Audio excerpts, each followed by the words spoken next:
Okay, तो मैंने आप लोगों को बोला था क्वेश्चन नंबर भेजने को, तो कुछ लोग ही सॉल्व कर रहे हैं मुझे लग रहा है, बाकी लोग पता नहीं। तो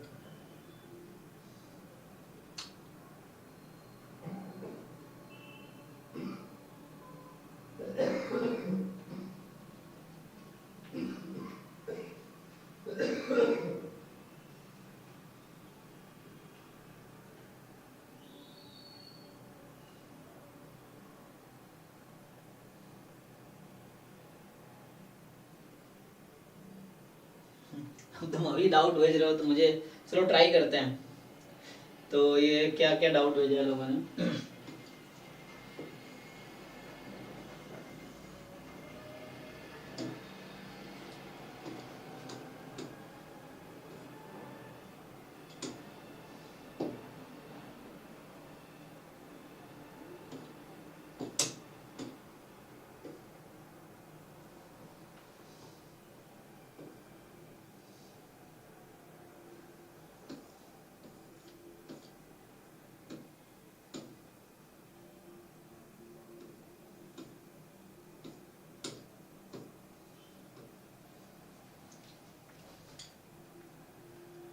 देखिए जो लोग हैं उनके से आने क्या क्या डाउट है आपके। पहला क्वेश्चन भी डाउट है सर। पहला क्वेश्चन में सर वो जो ये वाला। एक्सपेक्टेशन था वो निकाल ली सर, ऑप्शन ए में एक्सपेक्टेशन आ गया, लेकिन सर उसमें सर सर्विसेज इनेबिलिटी नहीं लगा नहीं पा रही, मतलब सर्विसेज इनेबिलिटी कैसे लाऊंगी उसको। तो मुझे बताइए आप, चेबीशेव इनइक्वालिटी क्या होती है। तो इसमें तो वेरिएंस लगेगा ना। नहीं मैं चेबीशेव किसने कहा लगाने को, मैंने कहा था। आपने ही तो बताया था कि इसको जेनसेस और इसको सर्विसेज। जेनसेंस नहीं, मार्कोव और Jensen's. Markov inequality and Jensen's inequality. बताओ मार्कोव इनइक्वालिटी क्या कहती है। हाँ तो वही, मैं तो पहले तो कॉन्सेप्ट याद रखे, क्वेश्चन सॉल्व होगा, वैसे सॉल्व नहीं होगा। फिर मैं करा दूंगा, याद नहीं रह रहा, मतलब पढ़ तो रिपीटेडली सॉल्व करें तो याद रहेगा ना। जैसे जैम के हर एक पेपर में आपको चेबीशेव या मार्कोव के क्वेश्चन मिलेंगे ऑलमोस्ट। नहीं सर्विसेज का मिल रहा है, मार्कोव का क्वेश्चन आता है कम है, 2022-23 में पेपर में है। हाँ वो तो पहले नहीं था। तो आपको ये याद रखना पड़ेगा कि मार्कोव इनइक्वालिटी क्या है, उसको अप्लाई कीजिए। तो जब याद नहीं हो तो गूगल कर लीजिए, उससे दिख जाएगा, बुक में देख लीजिए, नोट्स में देख लीजिए, ये चीज़ है, कहीं में देखना तो पड़ेगा जब आप सॉल्व कर रहे हैं।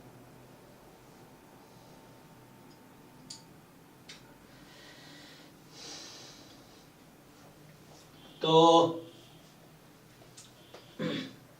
सॉल्व करूं या कर दोगे। तुम ढूंढ के बताओ मार्कोव इनइक्वालिटी क्या है। सर तो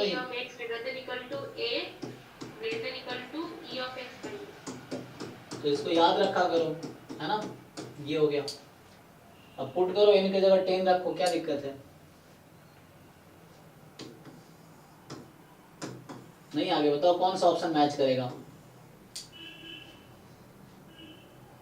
सर वो ऑप्शन यही मैच करेगा। नहीं यहाँ पे दो चीजें होंगी, एक तो ये भी है और ये भी है ना, तो इन दोनों में से तो ये तो है, तो ये दोनों। उसका जो एक्सपेक्टेशन है उसका वैल्यू तो सर ऑप्शन ए में मैच कर रहा है ना। हाँ मतलब ये आप इसके साथ देख लो, चेबीशेव के साथ ये मैच कर रहा है, ठीक है। हाँ सर वो मैच कर रहा है। सॉरी ये जेनसेंस इनइक्वालिटी यहाँ लगाने हैं, इसके लिए जेनसेंस इनइक्वालिटी लगाने हैं, इसके लिए मार्कोव लगाने हैं, ठीक है। 1 के बाद कौन सा डाउट है। अच्छा मैं तो यार देखा नहीं सर 1 के बाद सर 10 देखते हैं, चलो 1 बाय 1 एक ग्रुप में। 10th में क्या 10 सॉल्व किया था हमने, मैं बताया था 2 आएगा शायद आंसर इसका। आंसर सर मतलब इसका सर एक्सपेंशन सर उसके बाद नहीं कर पा रही, मतलब 1 plus n sin square n by 2 उसका एक्सपेंशन नहीं कर पा रही सर।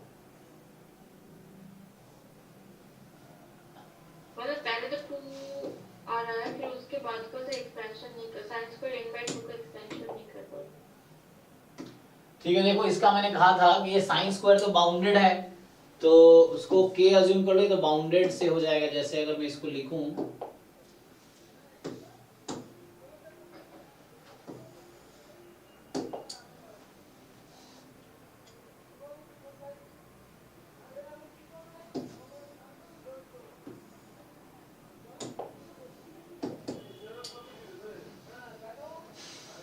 इसका मैंने क्या कहा था, इसमें क्या 2 की पावर n कॉमन ले लो,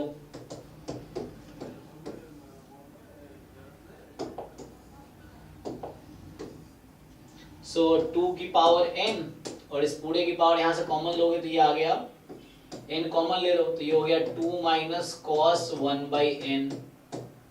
तो cos 1/n तो चलो जीरो हो जाएगी n टेंस टू इंफिनिटी पे, है ना, तो इसकी वैल्यू जीरो हो जाएगी। अब बाकी बचता है 1 plus n sine square n/2 ये है, और इस पूरे की पावर भी ऐसे ही है 1/n into 2 minus cos 1/n। यहाँ पे क्या है, तो यहाँ तो पुट करोगे तो ये n और n कट जाएगा, है ना, पावर पावर मल्टीप्लाई हो जाएगा ना, ये 1 अपॉन पावर में तो पावर पावर मल्टीप्लाई कट जाएंगे, n प्लस इनवर्टेड ये खत्म हो जाएगा, तो ये तो 2 बन गया। अब यहाँ पे क्या करना, तो मैंने कहा था ये एक बाउंडेड क्वांटिटी है, तुम यहाँ पे चाहो तो वो लगा सकते हो, तुम क्या अप्लाई कर सकते हो,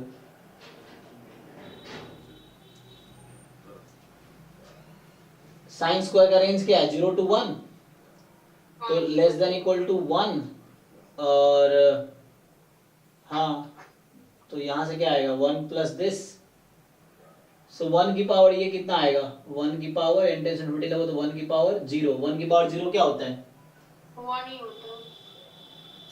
तो देखो ये एक्चुअली इसका जो सॉल्व करना है, ये जो साइन स्क्वायर n/2 है ये मोर देन इक्वल टू 0, देखो इसका तो 2 आ ही चुका है, बस में इसका लिमिट कैलकुलेट, इसका लिमिट तो 2 आ गया, तो इस वाले तो सर मेरा भी आ गया, इसका 2, इसको कैसे कैलकुलेट करना मेन ये है, तो मैं बोल रहा हूँ साइन स्क्वायर जो है 0 से 1 के बीच है, तो ये जो n साइन स्क्वायर n/2 है ये less than equal to n more than equal to 0 रहेगा, है।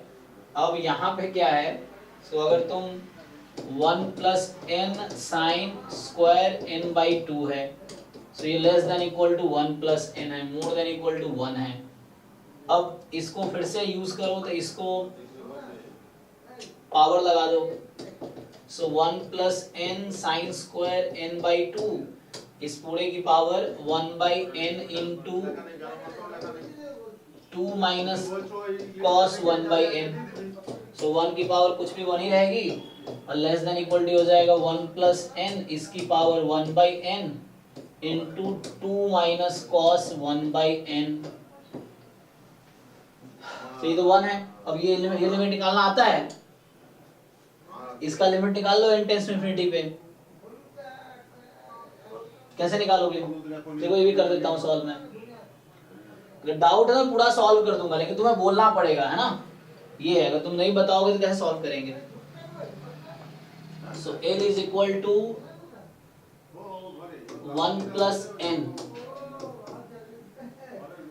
एक्चुअली यही वजह है ना कि गेट में एक्चुअली जैम वाले बच्चे क्यों ज्यादा अच्छा करता है, क्योंकि जैम वाले बहुत मेहनत करते हैं, वो जैम के सिलेबस पे लेकिन मेहनत बहुत करते हैं, तो इसलिए उनका गेट में भी अच्छा रैंक आ जाता है। अब गेट वाले ये लोग हैं, ये सब आलसी लोग हैं, इनको बस एग्जाम के एक दिन पहले पढ़ना है, जैसे सेमेस्टर में पढ़ते हैं, और इस चक्कर में इनके मार्क्स नहीं आते गेट में भी, ये है।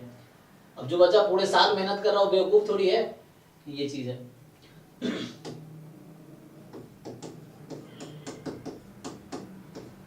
तो यहां से लॉग लेंगे, लॉग L, तो यहां से n कैलकुलेट करोगे तो आ जाएगा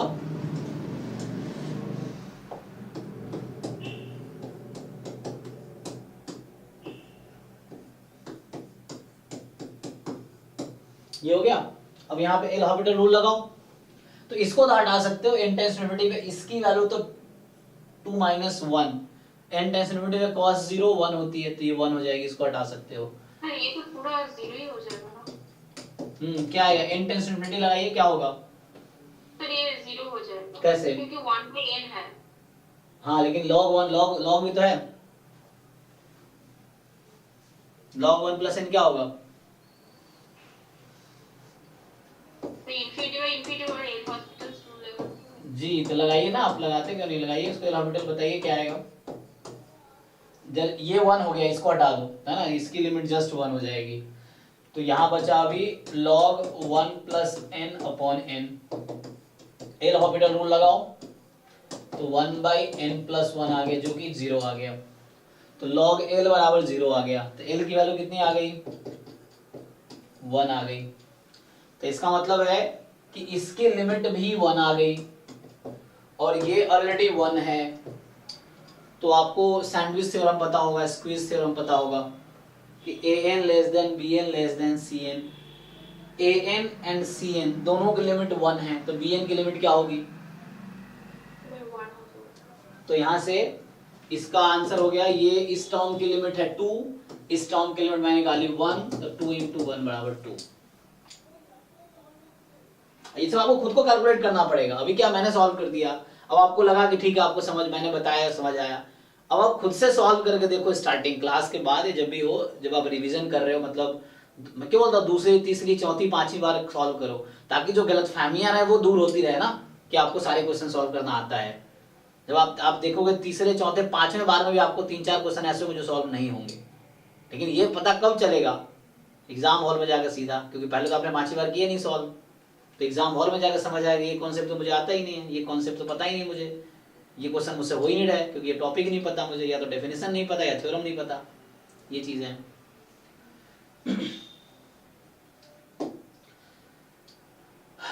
ओके, तो इसका 2 हो गया। नेक्स्ट बताइए 10 के बाद। 34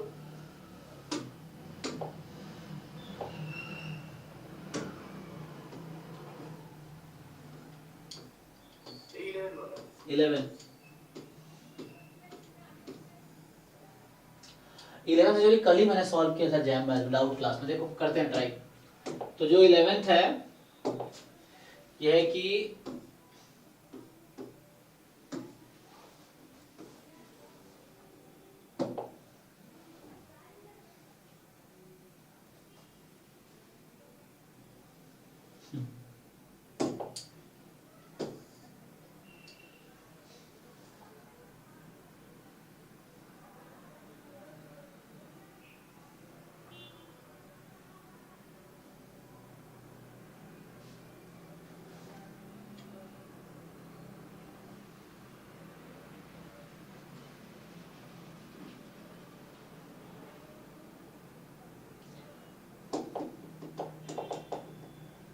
ये पिछले क्लास वाला आ गया क्या, अरे यार अभी अलग स्क्रीन है।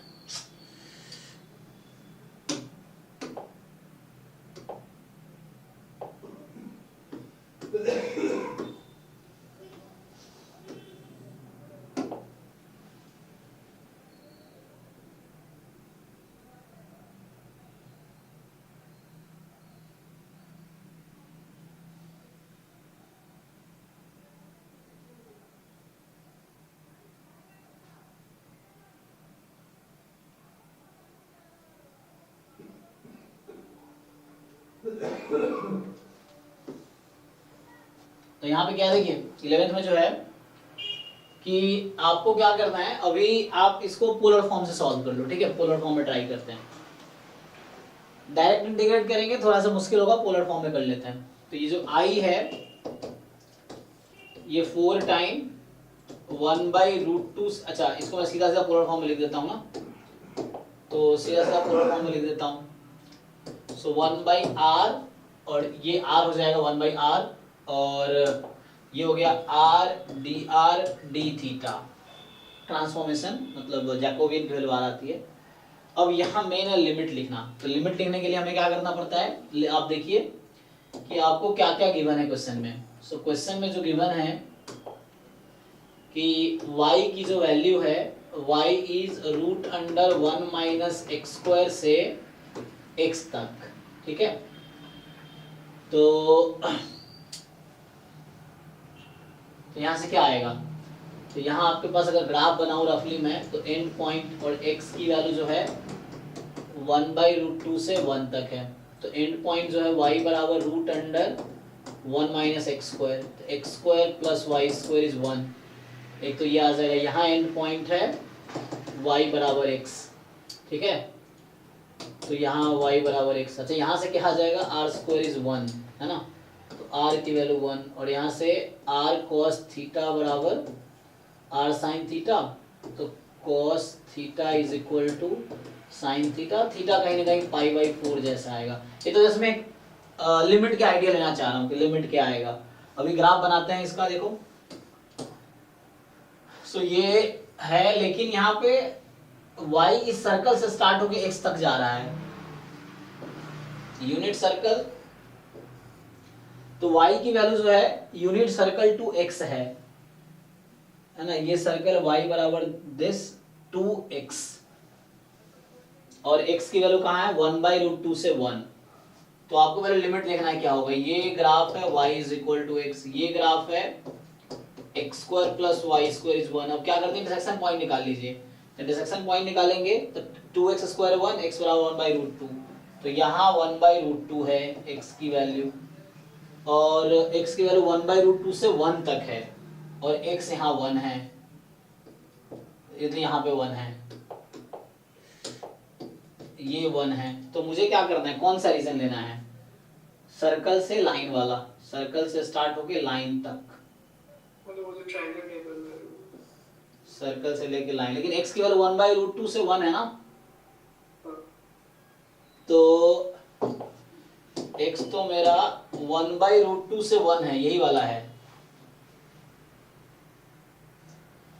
ओके,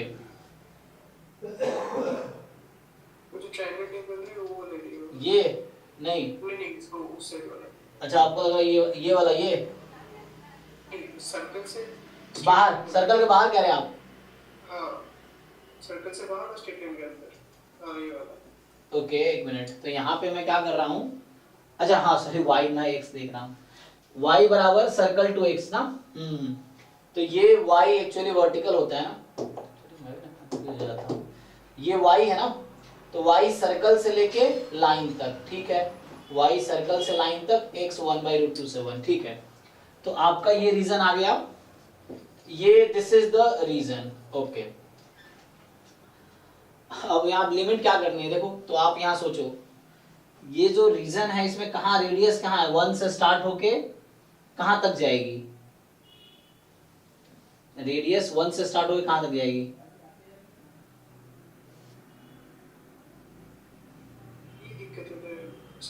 अच्छा, तो ये x बराबर 1 है ना, तो 1 तो है ही, तो x बराबर यहां से मुझे लगता है पुट कर लेंगे तो आ जाएगा।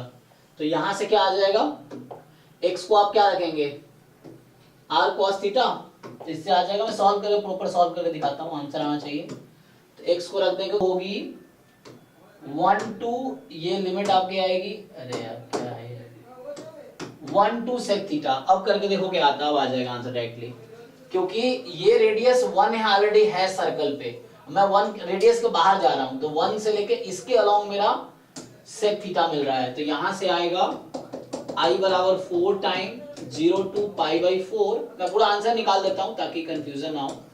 sec थीटा -1 है ना, और d थीटा, देखो अब। सो i ये 4 इसलिए लगाया गया है ताकि वो π/4 को मैनेज कर दे।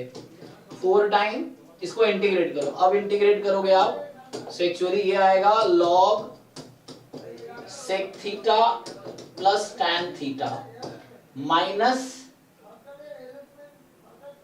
क्या थीटा ना, मतलब r हो गया, माइनस r के रेस्पेक्ट में कर रहे हैं डिफरेंशिएट हम, r तो हो गया थीटा के रेस्पेक्ट में, थीटा। तो ये हो गया।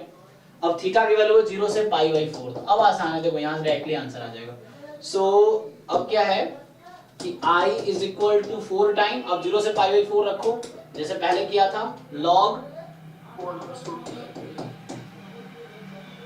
और इसको रखोगे तो एक्चुअली हुआ क्या है, ये 4 से मल्टीप्लाई कर दो, तो i बराबर 4 टाइम log √2 + 1 माइनस पाई। तो ये आ गया i प्लस पाई बराबर 4 log √2 + 1।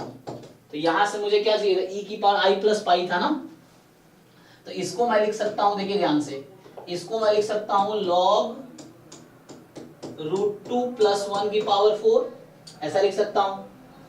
i plus pi is equal to this, इसको हटा दो, ये देखो अब इसको ध्यान से, तो यहां से आ गया, यही आंसर होगा एग्जैक्टली। तो ये है बस, तो इससे आ गया हमारे पास अब। तो यहाँ बस ये रीजन का थोड़ा प्रॉब्लम था कि सर्कल से लाइन तक जा रहा था।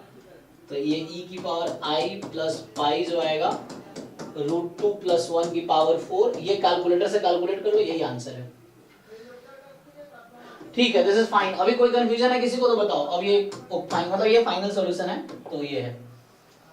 तो बस यहाँ पे ये रीजन था, बस यहाँ ना 1 से स्टार्ट होके ये लाइन तक जा रहा है, तो लाइन के अलोंग सेक थीटा मिलेगा, इसीलिए तो उससे आएगा। तो यहाँ ये sec/2 नहीं होगा, r1 से स्टार्ट होके sec थीटा तक जाएगा और थीटा 0 से π/4 जाएगा। ठीक है एटलीस्ट, तो ओके। तो मतलब 10th और 11th हमने सॉल्व कर दिया है। बाकी जो क्वेश्चन आज रह जाएगा वो नेक्स्ट क्लास में करा दूंगा, है ना, अगर कुछ रह जाता है तो। सो जैसे अभी हमने 10th का मैंने पूरा कंप्लीट सॉल्यूशन किया है, 10th का सॉल्यूशन है ना, आंसर आया, पूरा करके दिखाया कैसे आया। 11th का भी कंप्लीट सॉल्यूशन अभी हमने किया है ट्राई। नेक्स्ट बताइए।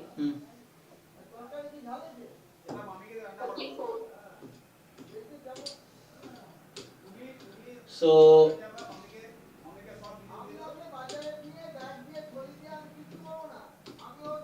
34 तो आज ही हम डाउट क्लास में कर रहे थे। वो तो हो गया था सर, मतलब वो सर ऑप्शन ए को सर छोड़ दीजिए। हाँ, ऑप्शन ए मैंने प्रूव किया ना। ऑप्शन ए एक ग्रुप में आया था, सीडीएफ अप्रोच से सॉल्व किया था उसने, तो और मैंने जैकोबियन मेथड से सॉल्व किया डाउट क्लास में। दो तरीके से आंसर है, मैंने कर लिया था मतलब ठीक है। वो जो सर ऑप्शन बी और ऑप्शन सी में डाउट है सर। किसमें डाउट है, बी में कि सी में? दोनों में, बी सी दोनों में। डी सर मार्जिनल नहीं निकाला और डी वाला, सर डी वाला भी तो आ ही जा रहा है, मतलब मार्जिनल की प्रॉब्लम।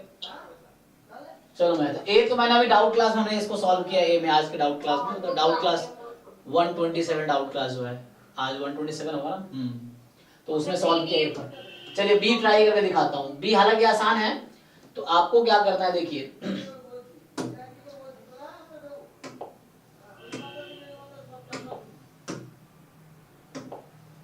चलो इसको मैं सॉल्व करता हूँ। ये सब अच्छा क्वेश्चन, देखो एक्चुअली जिस क्वेश्चन में डाउट आ रहा है मतलब क्वेश्चन में कुछ ना कुछ कॉन्सेप्ट है, और ये वो क्वेश्चन है जो एग्जाम में भी आप फंसोगे। अगर नहीं सीखोगे तो ऐसे क्वेश्चन एग्जाम में आएगा तब भी आप फंसोगे, ये है। इसलिए यहाँ पे सीखना जरूरी है, ताकि एग्जाम में अगर ऐसे क्वेश्चन आए ताकि वहां हमें पहले से पता हो कि क्या ट्रिक है या क्या कॉन्सेप्ट है।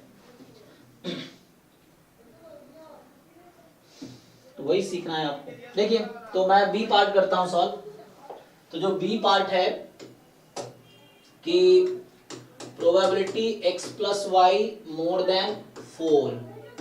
तो अगर आप इसका ग्राफ बनाओगे ना, तो मैं दूसरा कलर से बनाता हूं। देखो अगर आप इसका ग्राफ बनाओ सपोर्ट का, तो चलो मान लो ये x एक्सिस है, तो इधर 1 है, लेट से इधर 1 है, तो इसका जो सपोर्ट है ये है, ये जो रीजन है इसका सपोर्ट है, ये x एक्सिस और ये y एक्सिस, ठीक है।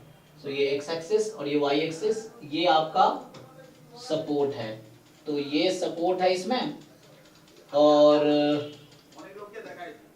मतलब ये चलता रहेगा। तो करना क्या, आप क्या ग्राफ बना सकते हो, x यहाँ पे पॉइंट कोऑर्डिनेट 1 1 है, तो x + y मैं अगर ग्राफ बनाता हूँ, चलिए मान लीजिए ये 4 है यहाँ पे और यहाँ पे 4 है, तो ग्राफ x + y < 4। कौन सा रीजन है आपका, इसी रीजन को इंटीग्रेट करना है। ये ग्राफ जो मैं बनाए हैं ये x + y,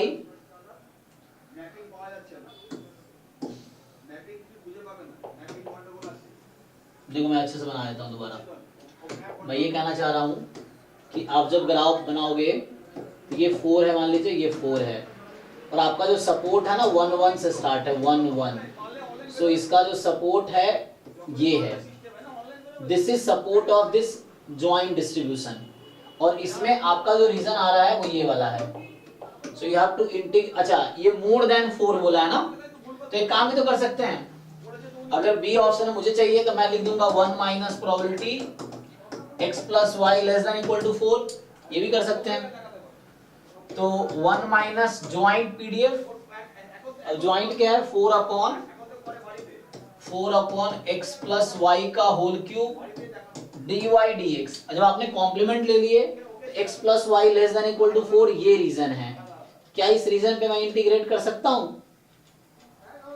अब चेक कीजिए, सो क्या मैं इस रीजन पे इंटीग्रेट कर पाऊंगा, बताइए मुझे आप। तो what is limit of, sir 1 से 4 तक होगा और एक इंटीग्रेशन होगा। एक मिनट, y का लिमिट क्या होगा यहाँ पे, y का लिमिट 1 ये लाइन है x plus y is equal to 4। मतलब 1 से 4 माइनस x तक होगा। जी जी, तो 1 से 4 माइनस एक्स, और x की लिमिट क्या होगी? 1 से 4 तक। नहीं नहीं, आप देखो ये कौन सा पॉइंट है, तो ये लाइन कौन सी है? ये लाइन है y इज इक्वल टू 1, ठीक है। तो आप देखो यहाँ x क्या आएगा, तो x प्लस वाई बराबर 4 और y इज इक्वल टू 1 का सॉल्यूशन x बराबर 3, तो यहाँ पे आपका 3 है। तो ये जो रीजन है इसमें x कितना इन्वॉल्व है? 1 से 3 ही इन्वॉल्व है, तो 1 से 3 ही इन्वॉल्व है। करिए इंटीग्रेट इसको, अब चलिए इंटीग्रेट कर देता हूँ। 1 माइनस, अब 1 से 3 x है, y की लिमिट है ना, तो अभी x प्लस वाई को t मान लेते हैं, तो 1/t³ का इंटीग्रेशन ऊपर बुला लो, तो 4 इधर है, x प्लस वाई की पावर -3 है, तो -3 + 1 अपॉन -3 + 1 ये dx रहेगा, और y की जो लिमिट है वो है 1 से 4 माइनस x। अब पुट कीजिए इसको, सो 1 माइनस इंटीग्रेशन 1 से 3, अब ये 4 टाइम 4 तो है ही ऑलरेडी था, अब मैंने ऊपर बोला इंटीग्रेट किया, तो अपर x की जगह y की जगह रखना है 4 माइनस एक्स, सिर्फ 4 बचेगा, 4 की पावर -2 माइनस, अब y की जगह 1 रखना है, तो x की 1 + x की पावर -2 और अपॉन में -2 है dx। अभी सिर्फ इंटीग्रेशन हुआ y के रेस्पेक्ट में, अभी मैंने इंटीग्रेट किया y के रेस्पेक्ट में। अब मुझे इसको फिर फर्दर इंटीग्रेट करना है, देखिए आगे सॉल्व करते हैं, थोड़ा सा कैलकुलेशन ठीक कर लेते हैं। तो ये 4 बाहर कीजिए, -2 बाहर कीजिए, ये माइनस प्लस कर देगा इसको, तो 1 4 2 कट जाएगा, तो 1 + 2 टाइम 1 से 3, ये बाहर आ गया, ये भी बाहर आ गया, तो 2 बन गया, और ये 1/16 माइनस 1/x + 1 का होल स्क्वायर dx। अभी ये है आपके पास, इसको सिंप्लीफाई कीजिए, तो 1 + 2 टाइम, अब यहाँ जब आप इंटीग्रेट करेंगे 1/x का, तो x/16 माइनस, सो ये आ जाएगा 1/x² का इंटीग्रेशन क्या होता है? 1/x माइनस 1/x, 1/x² का इंटीग्रेशन माइनस 1/x, मतलब -1/x² का इंटीग्रेशन 1/x। लिमिट है 1 से लेके 3 तक, सो 1 से 3 तक, तो 1 + 2 टाइम 3/16 प्लस 1/4 माइनस, और यहाँ पुट करेंगे 1/16 प्लस 1/2, देख लीजिए कैलकुलेशन। ठीक है। तो इसको सिंप्लीफाई कीजिए, 1 + 2 टाइम, ये 4 4 जा 16, 4 3 7 7/6 और आटे 9/16, देखते हैं आंसर मैच करना चाहिए, तो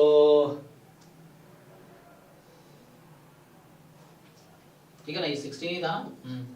तो इसको सिंप्लीफाई करके बताइए कितना आया, तो ये आया 1 + 2 टाइम 16 या 7 - 9 -2/16, तो ये आ गया 1 - 1/4 3/4। चेक कीजिए ऑप्शन क्या है, सो ये कह रहा है 3/4 है, बी ऑप्शन ट्रू है, बी ऑप्शन देखिए जाके, तो ए तो ट्रू था ही, ए करेक्ट आया था ना, यही आंसर आया था, ए तो ट्रू था, और बी भी ट्रू आ गया, मतलब स्टेटमेंट ट्रू हम बता रहा हूँ, इसमें पूछा नॉट ट्रू, आपको ध्यान रखना है एग्जाम में नॉट ट्रू चुनना है, तो स्टेटमेंट ए ट्रू है, स्टेटमेंट बी ट्रू है, एक करे ना, तो मैं बस ट्रू बता रहा हूँ, this is true, this is true. अब बताइए सी बताना है, सी वाले में आंसर तो दिया हुआ है सर, सिर्फ ऑप्शन सी दिया, ऑप्शन क्या दिया? सी दिया ना जी जी, क्योंकि वो नॉट ट्रू पूछा है, मैं बता रहा हूँ, मैं बोल रहा हूँ पहला स्टेटमेंट ट्रू है, यही तो बोल रहा हूँ, दूसरा स्टेटमेंट ट्रू है, तीसरा स्टेटमेंट फॉल्स है, इसीलिए वो करेक्ट आंसर है, ऑप्शन सी करेक्ट क्यों है? क्योंकि उसने नॉट ट्रू पूछा है आपसे कि which option is not true, तो सी गलत आएगा, डी वाला ट्रू आएगा फिर से। तो एक सिंपल कैलकुलेशन बेस्ड क्वेश्चन है, बताइए मैं सी करूं सॉल्व? हां सर कर लूंगी सर। तो करते क्यों नहीं है? फिर से ट्राई करके देखिए, एक बार दोबारा ट्राई करके देखिए, अगर डाउट हो फिर पूछिए आप, ये भी ऐसे ही करना है, इसमें क्या ही है कैलकुलेशन, तो आसान सा लग रहा है। अब डेफिनेशन क्यों नहीं लगाते, x plus y into joint PDF of x y d y d x, support पे इंटीग्रेट करना है। सपोर्ट तो इजी है, 1 से इंफिनिटी 1। सर मैंने इसका मार्जिनल निकल के मार्जिनल क्यों चाहिए आपको, सी ऑप्शन के लिए मार्जिनल क्यों चाहिए मुझे? Sir e of x plus e of y तो अलग अलग होगा ना। तो क्यों निकालने हैं आपको, इतना लंबा चौड़ा क्यों कैलकुलेशन कर रहे हो?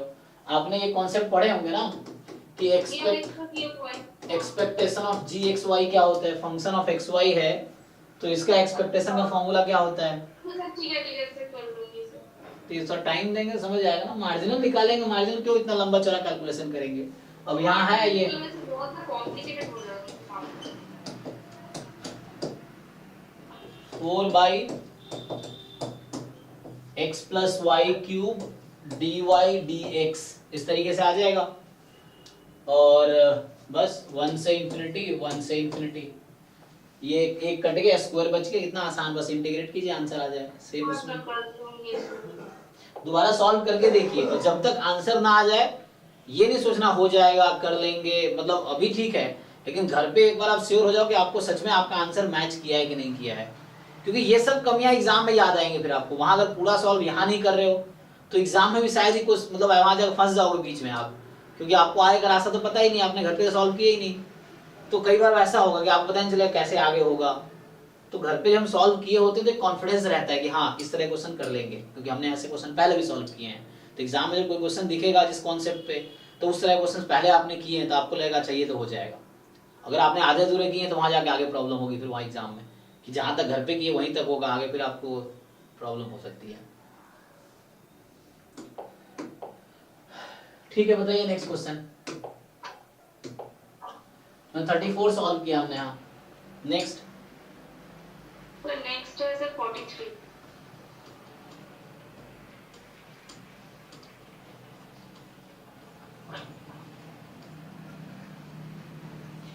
थ्योरम है, इसमें क्या बताना है?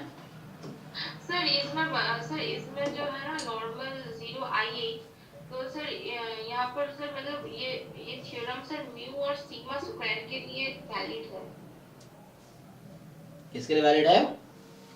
सर मतलब ये जो मतलब थ्योरम जो दिया, मतलब एग्जैक्ट थ्योरम जो है वो एक्चुअली सर नॉर्मल मतलब सिग्मा के लिए थ्योरम है। पागल बोलो, ये मल्टीवेरिएट डिस्ट्रीब्यूशन है, तुम यूनिवेरिएट की बात कर रहे हो। सर नहीं सर, मैं मल्टीवेरिएट की बात कर रही हूँ आपको सर। वो जो मतलब वो क्वाड्रेटिक फॉर्म्स में ये था कि m8 म्यू सिग्मा होता है, तब जाके सिग्मा 1 सिग्मा 2 0 होगा, तब जाके वो इंडिपेंडेंट ऐसा कुछ है। लेकिन वो तो म्यू और कैसा कुछ है? ऐसा कुछ नहीं, आप मुझे थ्योरम भेजो, फोटो कहाँ से आप देख रहे हो मुझे बताओ, मुझे कहाँ है। हाँ कहाँ ऐसा लिखा है? डायरेक्ट थ्योरम में ग्रुप में देखो, पवन सर ने भेजा हुआ है पीडीएफ, उसमें क्लास में भी लिखाया उन्होंने और पीडीएफ भी भेज रखा है उसका, चेक कीजिए जाकर। थ्योरम ही डायरेक्ट, इसमें कुछ बताने का है ही नहीं, डायरेक्ट थ्योरम है तो क्या बताने का है। जो थ्योरम है वो म्यू और सिग्मा पे बेस्ड है, मतलब वो तो मतलब अरे तो और आसान बना दिया ना, अगर सिग्मा पे बेस्ड है तो और आसान बना दिया, ये तो आई करके, तो आई करे कॉम्प्लिकेट थोड़ी, तो और आसान बना दिया आपको कि आई ट्रिवियल केस होता है तो और आसानी हो गया। मैं बोल रही हूं कि वो जो म्यू और सिग्मा के वो कहाँ लिखा है? वो वैसे आप तुक्का लगा रहे हो, कहाँ लिखा है मुझे दिखाओ, बुक में लिखा है, नोट्स में लिखा है? ये मैं भेजती हूं। हाँ वो देख के बताइए मुझे, तुक्का लगाओगे नसीब नहीं होगा।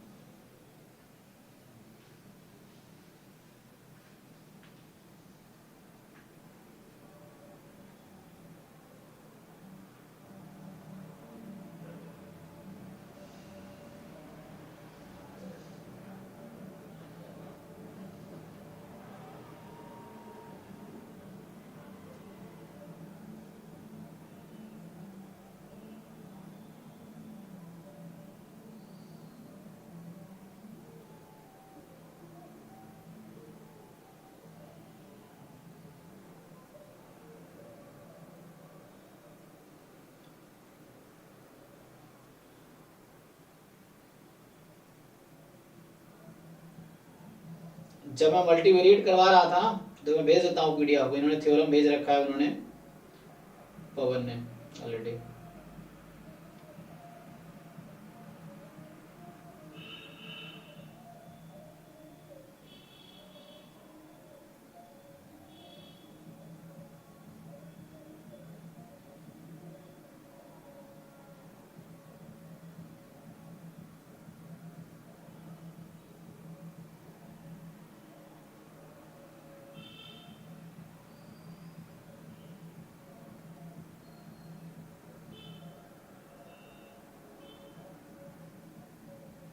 ये देखो मैंने टैग किया, आप देखिए एक बार इसमें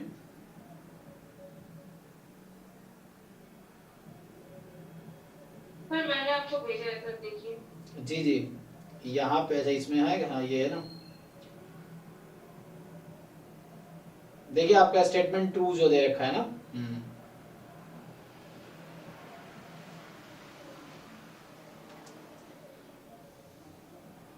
हाँ क्या है इसमें, आपका नॉर्मल म्यू आई एन है, ठीक है, तो x transpose A one x, x transpose A two x two, हाँ आपको दे रखा है ये मल्टीवेरिएट नॉर्मल डिस्ट्रीब्यूशन है, तो ए वन ए टू क्या है, Q1 Q2 इंडिपेंडेंट होगा if and only if A1 A2 0 है, तो if and only if A1 A2 0 है। और तो मेरा डाउट है कि वो यहाँ पर वो म्यू आई एन दिया हुआ है, तो ये 0 आई एन है। हाँ 0 है और सिग्मा बराबर I8 है, तो वहां तो आपका भी I है। हाँ तो मैं बोल रहा हूँ ये कहाँ इफेक्ट कर रहा है, 0 नहीं होता तो कहाँ दिक्कत होता है इसमें, आपको कहीं पे इसका यूज 0 आपने कहीं यूज किया इसमें, मुझे आप बताओ 0 नहीं होता तो कहाँ दिक्कत आती इस लाइन में। ये देखो ये वर्ड सेंट्रल है, अगर ये 0 नहीं होता तो क्या होता है यहाँ पे, हाँ ये तो नॉन सेंट्रल हो जाता जी अच्छा मतलब मैं पूछ रही थी कि ये जो थ्योरम है उससे मतलब सेंट्रल नॉन सेंट्रलिटी में सेम ही होता है ना, मतलब वही। जी, तो ये तो और आसान बना के दे दिया ना, 0 आई करके तो और इजी बना के दे दिया इसने। हाँ मतलब हम लोग के सिलेबस में तो नॉन सेंट्रलिटी मतलब सेंट्रलिटी है नहीं। अरे तो कोई क्योंकि ये है तो यहाँ पे हमारे पास सेंट्रल का स्क्वायर हो गया, तो इसमें ये है, नहीं होता तो यहाँ पे क्या होता, तो यहाँ ऐसा लिखा होता, लेकिन इतना तो लॉजिक आप दिमाग लगाओ ना, इतना तो दिमाग लगा सकते हो आप, ऐसा लिखा होता, अगर ये फिर भी ऐसा लिखा होता, अगर यहाँ म्यू होता तो यहाँ ऐसा लिखा रहता।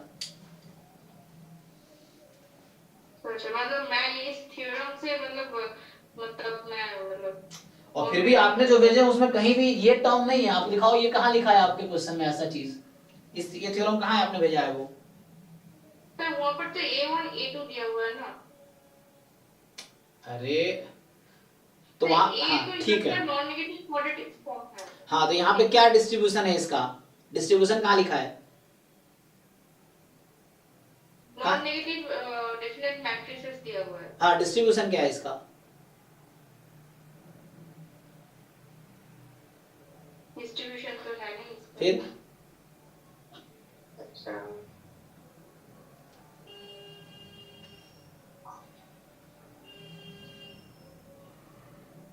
अब देखिए जो मैंने टैग किया उसको देखिए वहां पे, ये बुक का थ्योरम है, बुक के एक साइज का क्वेश्चन है ये,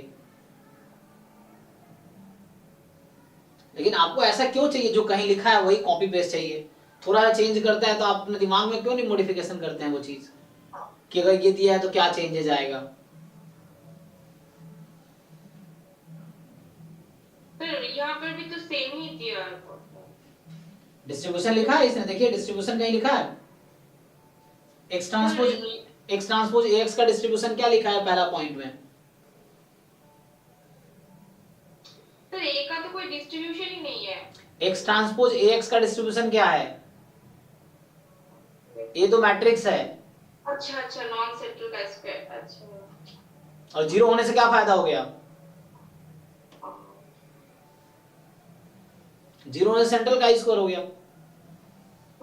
हाँ अरे इतना दिमाग में लगाओ ना, इतना सा।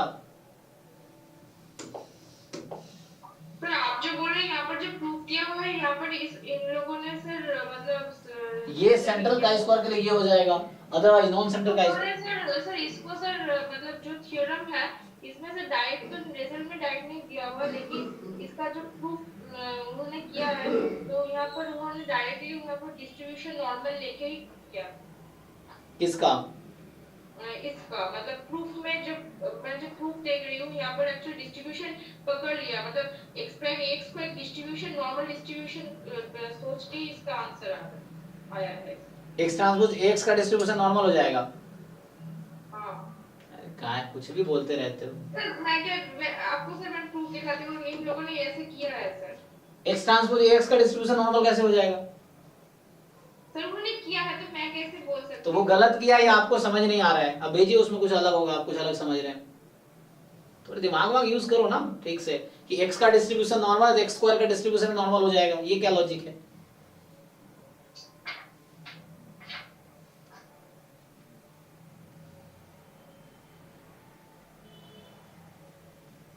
चलिए आगे बढ़ते हैं। तो ये थ्योरम है, जस्ट ये थ्योरम का स्टेटमेंट है, उस पे हो जाएगा। ठीक है, अगर ये मान लीजिए यही स्टेटमेंट होता और यहाँ पे म्यू नॉन जीरो होता तो ये नॉन सेंटर का स्क्वायर होता।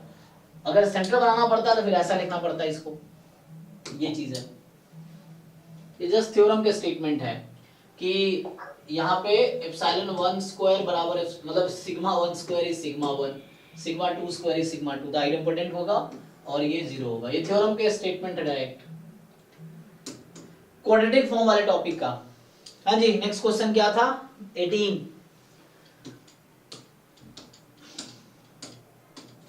थोड़े से बुक और नोट से बाहर निकलिए, खुद से बातें कीजिए, आप खुद से पूछिए क्वेश्चन। जैसे कोई क्वेश्चन पढ़ते हैं ना तो आप खुद से ये पूछा कीजिए कि इसका आंसर क्या होना चाहिए, आपको क्या लगता है, इंस्टेड ये कि बुक में क्या लिखा है, मतलब रट्टा थोड़ी मारना है आपको वहां क्या लिखा है। जो चीज लिखा है अगर आपको समझ आया तो आपका दिमाग भी वही कहेगा, अलग नहीं कहेगा। और आपने रट्टा मार रखे तो आप सिर्फ लॉजिक उसके हिसाब से चलोगे, रट्टा नहीं मारना, आपको समझने हैं कि इसके पीछे की स्टोरी क्या है, ऐसा क्यों हो रहा है। तो रीजनिंग मतलब हम ह्यूमन यही फायदा है ना हमारा कि हम सोच सकते हैं कि ऐसा क्यों हो रहा है, कैसे हो रहा है, ये सब चीजें हैं।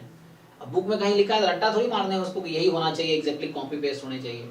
थोड़े चेंजेस हो रहे हैं तो हम दिमाग में सोचेंगे कि चेंजेस होने से क्या इफेक्ट पड़ रहा है, ऑप्शन ट्रू या फॉल्स होने में क्या इफेक्ट है इसका, तो सोचने पड़ेंगे ना।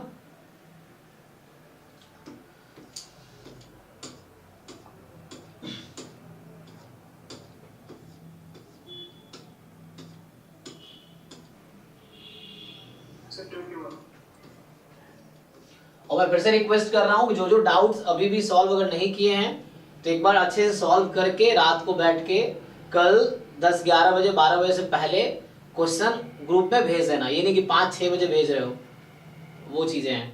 क्योंकि गेट का भी ये सारे टॉपिक जो मैं पहले बार इस बार पढ़ाए हैं थ्योरीज, तो मुझे बहुत कुछ अभी सीखने की जरूरत है ये चीजें।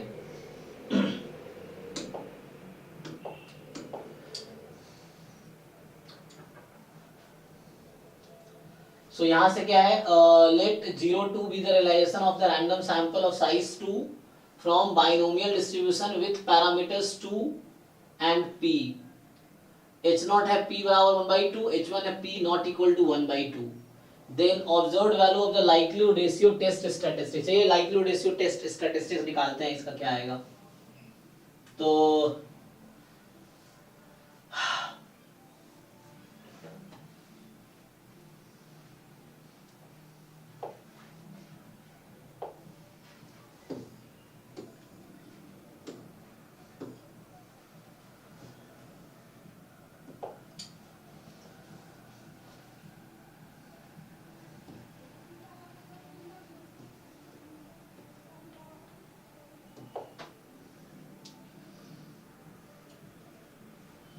n बराबर 2 है यहाँ पे, ठीक है। और जैसे आपके पास पीएमएफ होता है, रैंडम सैंपल है ना, तो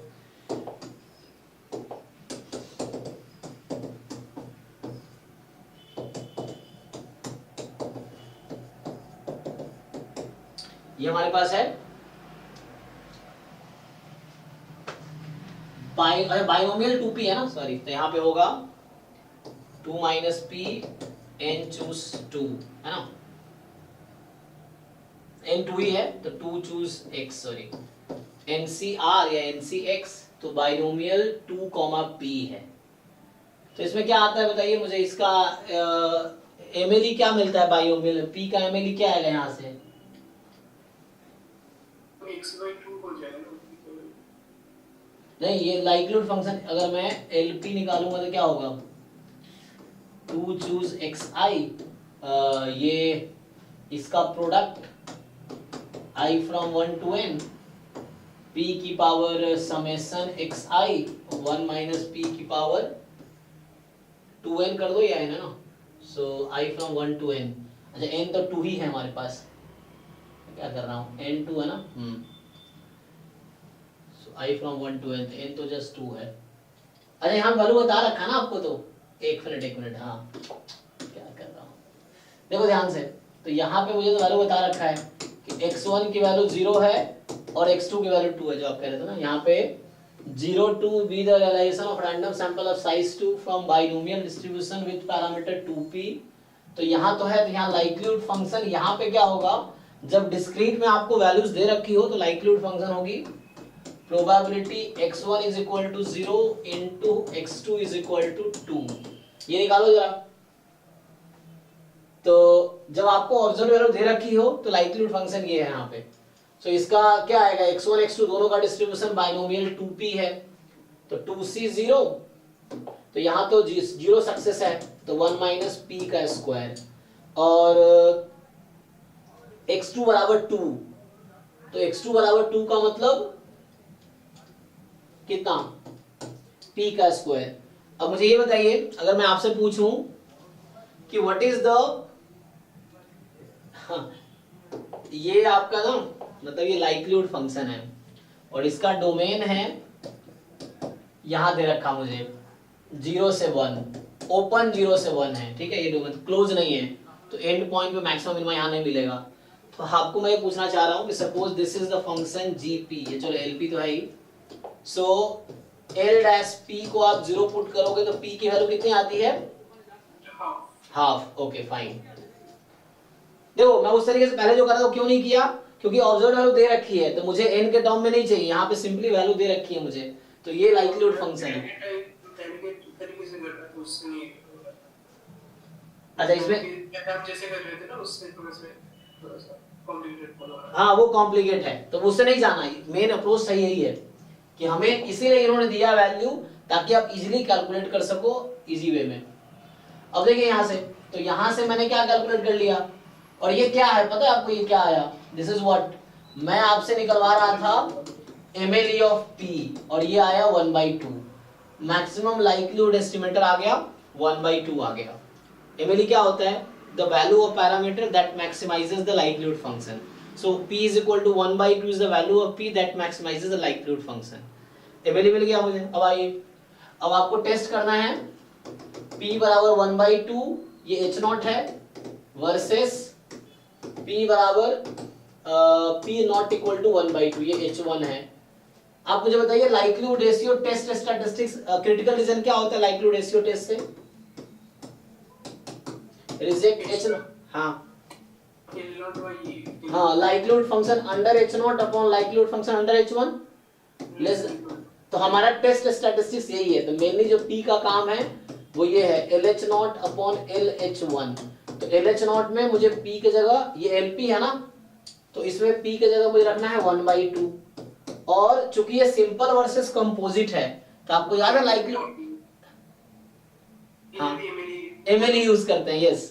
तो आपको याद होगा जब सिंपल वर्सेस कंपोजिट होता है तो डिनोमिनेटर में पैरामीटर के प्लेस पे mle यूज करते हैं, और mle कितना आया, हाफ, तो ये कैंसिल हो गया, कितना आ गया, 1 इज द आंसर। किसी को डाउट है तो बताइए, अभी भी किसी को डाउट है तो बताइए। This is likelihood ratio test statistics, ये है लाइक्लीहुड रेशियो टेस्ट स्टैटिस्टिक्स जो लेफ्ट साइड है, ये तो क्रिटिकल रीजन होता है। अब जिस बुक में, कुछ बुक में रेसिप्रोकल भी रहता है मोर देन इक्वल टू के, तब भी ये 1 इसलिए आया है, तो रेसिप्रोकल रहेगा तब भी 1 ही आएगा, तो कोई प्रॉब्लम नहीं होगी। ठीक है, तो ये हो गया।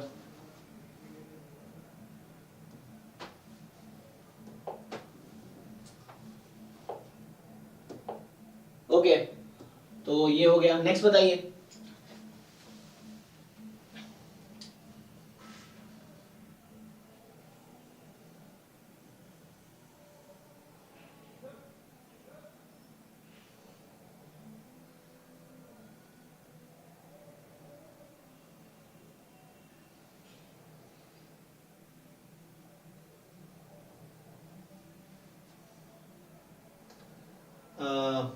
क्या बोलता हूँ, कहाँ गए क्वेश्चन आपके, कौन से रह गए, और 11-21 हो गया आपके, आपके तो हो गए क्वेश्चन, तो 21वां तो हो गया, देख लूंगा। 18th है, हालांकि वो हो गया ऐसे, उसने बता ही दिया कि बोरल कैंटिलेमा का यूज करके आ जाएगा, तो वहां डायरेक्ट थ्योरम मैंने लिखा रखा, तो डायरेक्टली यूज कर लेंगे तब भी आ जाएगा। तो उसमें जहां तक मुझे याद आ रहा है कि वो थ्योरम एक सीरीज के फॉर्म में थ्योरम था, हमने वहां देखे थे, तो सीरीज के फॉर्म में थ्योरम यही था कि लाइक कोई रैंडम वेरिएबल है xn converges almost surely to मान लीजिए म्यू, तो वहां इफ एंड ओनली था ये सीरीज प्रोबेबिलिटी, क्योंकि इसका डेफिनेशन ये है ना, probability xn minus mu more than equal to epsilon infinitely of n, so this probability becomes zero, less than करेंगे तो 1 हो जाएगी। तो ये तब होगा if and only series xn minus mu more than equal to epsilon, इसकी जो सीरीज है this series n from 1 to infinity, this series should what, ये जीरो कब आएगी, जब ये कन्वर्ज करेगी, है ना, क्योंकि बोरन कैंटिलेमा कहता है ये प्रोबेबिलिटी जीरो कब होगी, तो प्रोबेबिलिटी जीरो तब होगी जब ये कन्वर्ज करेगी, अगर ये डाइवर्स करती है तो 1 हो जाएगी, तो मोर देन किया है तो वो होना चाहिए। सर मैंने तो कल ही आपको बताया था कि एक थ्योरम मैंने बताया था ना, वो मतलब वो एक्सपेक्टेशन मतलब वो एक्सपेक्टेशन से आ जाता है ना। नहीं नहीं, इस थ्योरम से आ जाएगा। देखिए अब ये जो क्वेश्चन नंबर है उससे भी आ सकता है, मैंने कहा गलत है, लेकिन ये इससे आ जाएगा जो रहेगा 18 वाला, तो 18th क्वेश्चन जो रहेगा आपके इससे आ जाएगा। देखिए अब यहाँ से आप निकालिए, तो मैं अगर आपसे पूछूं यहाँ पे इफ आई आस्क यू कि बताइए मुझे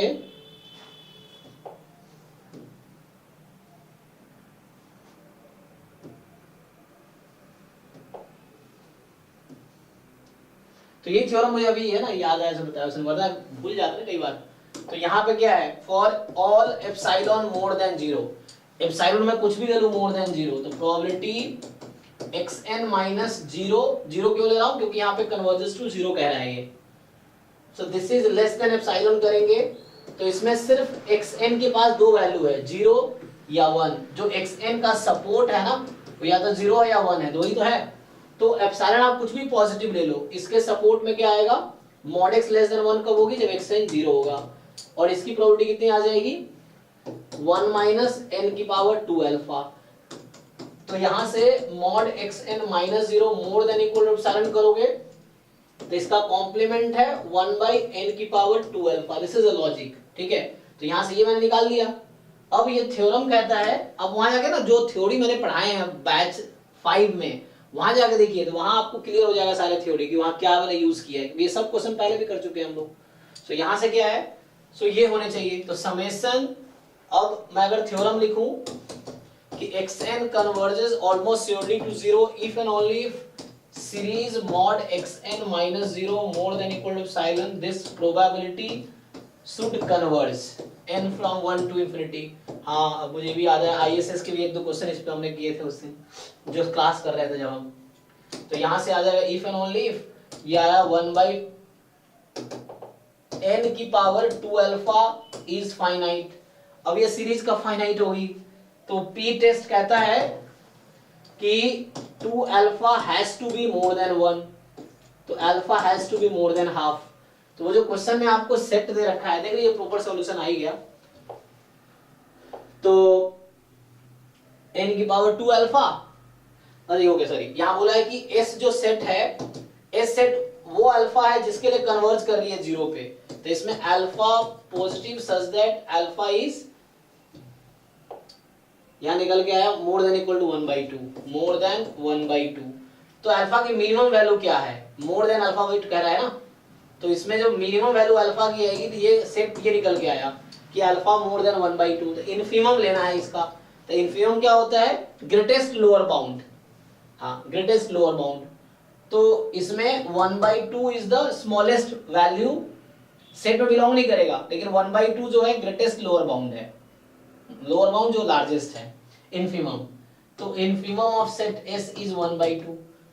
हाँ ये देख लीजिए पॉलिमी क्लियर हुआ कि नहीं, डाउट्स आपके तो ओके, आई थिंक ठीक है ना। तो जो भी क्वेश्चन फिर भी रह गया वो भी मैंने डिस्कस किया, एक बार फिर से कर लो।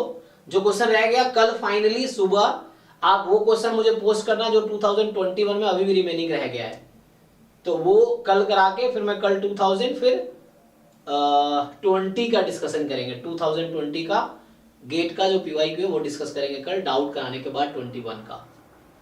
ठीक है चलिए, तो अभी यहीं स्टॉप करते हैं, थैंक यू।